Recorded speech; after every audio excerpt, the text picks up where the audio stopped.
Tomás, porque España hoy, para hablar claramente, España hoy no sufre un rescate total, completo y absoluto. Y España hoy mantiene su soberanía nacional porque aquí hubo un momento en el que Rajoy llega a la Moncloa y reconoce las cosas como están. Da las cifras reales y va a Bruselas a carne abierta, con todos los respetos, y dice, mire, estamos así y hay que poner las cosas en orden. Si España, en un momento dado, dice, bueno, pues vamos a esconder esto, así no planteamos que el escenario está tan negro y ya veremos lo que pasa. Si eso hubiera ocurrido así, Bruselas no hubiera tenido otro remedio, pues digo Bruselas, como Estados Unidos, como el Fondo Monetario Internacional, y estaríamos intervenidos. Pagarlo para la Unión Europea, por eso se hizo un rescate de la banca. No, hombre, no, se decía entonces. Y yo siempre he sido contraria al rescate, mientras otra gente lo pedía, pero se decía entonces, perdona. Rosa, no hubo ningún rescate de la banca, hubo un rescate de las cajas. Perdón, de las cajas de ahorros del sistema financiero,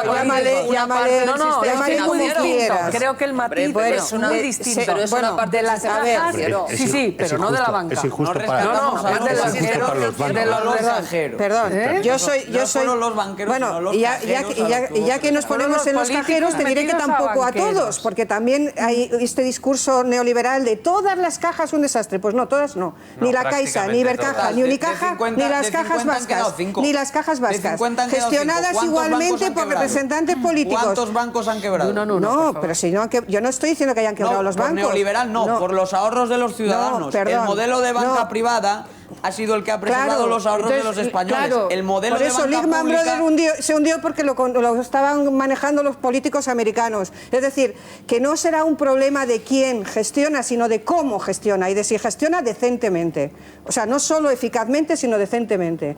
Porque hay cajas de ahorros que se han salvado, no solo se han salvado, las cajas vascas, por ejemplo, la Kutxabank ha sido la que ha sacado mejor nota en los exámenes de estrés por encima de algunos bancos importantes de este país, y su presidente ha sido hasta hace 2 meses un señor que fue vicelehendakari del gobierno vasco. Rosa, convendrás conmigo en que no, lo digo porque no será un problema de dónde proceden los gestores, sino de si gestionan bien o no. Sí, Rosa, lo importante fue hacer un diagnóstico certero de lo que estaba ocurriendo y ponerse manos a la obra. Cuando tú trabajas con unos datos y con una realidad y no te inventas las cifras, al final en Bruselas pues te tienen en cuenta. Cuando se dice en España que somos la Champions League de la banca y del sistema financiero español, y el sistema financiero español, esa mitad estaba quebrado, y nos ha costado ayer mismo el subgobernador del Banco de España, Fernando Restoy, que además es el presidente del FROB, puso cifra a las pérdidas que va a sufrir el Estado precisamente por este rescate. 50%,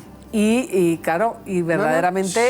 Pero claro, es muy elocuente. La Champions League fue una tontería inmensa, pero es que yo no estoy diciendo que eso no lo fuera. El problema muchas veces cuando por razones en buena medida políticas, es decir, porque bueno, pues no se quiere darle crédito a este gobierno de lo que ha podido hacer o dejar de hacer, se trata de criticar la mejoría que hay. Al final no se está criticando al gobierno del Partido Popular o al gobierno del Partido Socialista, se está criticando fundamentalmente a todos los españoles, es decir, la recuperación económica que vivimos fundamentalmente es porque todos los españoles nos hemos apretado el cinturón, los empresarios españoles se han apretado el cinturón en sus empresas.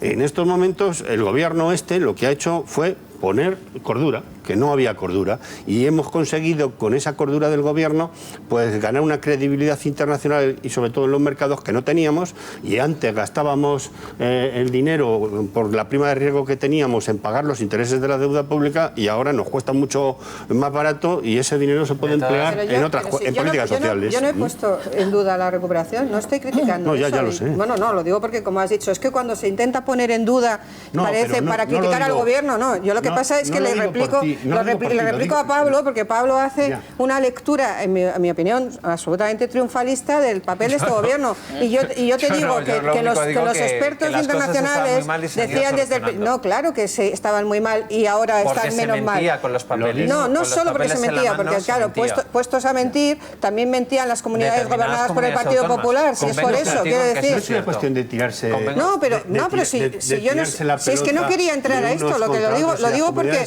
claro, si se dedica a hacer una especie de propaganda de... El problema es que a mí me parece que cada vez que hay un dato de este que es bueno, como lo del paro de hoy, o nos alegramos o al final, si no, nos convertimos en profetas del juicio final, que lo único que estamos es echando un jarro de agua fría a la gente que ha luchado mucho, ha peleado mucho. Hombre, lo cierto, y yo quiero preguntarle precisamente a Diego, porque esta bajada del paro que no se había producido en la historia, en 118.923 personas, habiendo pasado momentos de crecimiento de España impresionantes, yo me pregunto por qué, y también ese dato de afiliación de 175.000 afiliados, ¿por qué en periodos donde la economía española crecía nunca se había producido un dato tan bueno de bajada del paro? Es que tampoco lo acierto a comprender. Nuestras leyes laborales eran hijas del franquismo y nietas del marco laboral que diseñó Mussolini en su día. Eran unas leyes tan arcaicas, pensadas para la economía italiana de los años 30 o quizá para la economía española de los años 50, 60, que España la única manera de que un empresario se arriesgase a contratar era en un momento de auténtica euforia económica. Por eso hacían falta tasas de crecimiento del 2, del 3% para ver que las empresas empezaban a contratar. Y por eso también fuimos heredando un mercado muy dual, que lo único que hemos hecho es empeorarlo, porque en vez de ir hacia un contrato único, lo que fuimos haciendo es meterle parches. Parches como, por ejemplo, crear los ERES en vez de flexibilizar los despidos, crear 40 tipos de contratos en vez de tener un único tipo de contrato. Y todos esos parches alargados durante 30 años lo que te dan es un mercado laboral completamente disfuncional, porque no hay ningún país donde la crisis suponga una destrucción intensa de empleo, salvo España y algún otro paria de la eurozona como Grecia. Ahora España ya no está en ese barco, pero claro, antes de decir que estás fuera de ese barco, te toca absorber toda esa bolsa de millones de personas que se han quedado sin trabajo. Pero, como digo, hemos dado un cambio muy importante, que es pasar de ajustarte vía despido a ajustarte vía sueldos, que ninguna de las dos nos gusta. Pero no es lo mismo perder el 10% de sueldo que perder 5 millones de empleos. Lo que tendría que hacer el gobierno del Partido Popular, si vuelve a gobernar, si gana las elecciones generales, es seguir acometiendo esas reformas que todavía faltan, por ejemplo, en el mercado laboral, porque tú lo apuntabas, hay capítulos en ese mercado laboral que todavía hace falta que, cuanto menos, una repensada. Y de ahí otro apunte.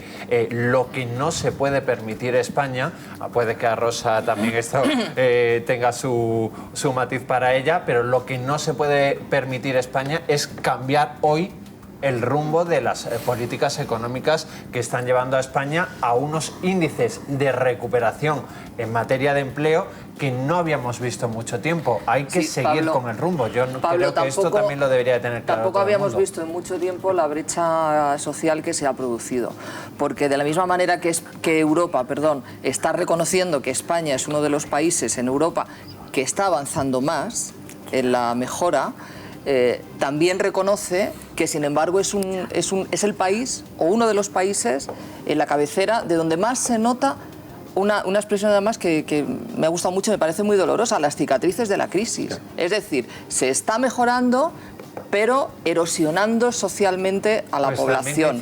Porque, perdona, y con esto acabo, pero déjame acabar. No, Pablo, por favor, un último dato. En la Comunidad de Madrid, que es donde nosotros vivimos y es una comunidad muy importante en España, hay una cuarta parte de la población que tiene trabajo, una cuarta parte que está por debajo del umbral de la pobreza y tiene trabajo. Y es la Comunidad de Madrid, que se supone que es una de las comunidades punteras. Llevas razón en lo que dices, pero el auténtico problema es una cuestión. Es decir, un país que tiene prácticamente 6 millones de puestos de trabajo, lo que no puedes pensar es que no van a aumentar las desigualdades.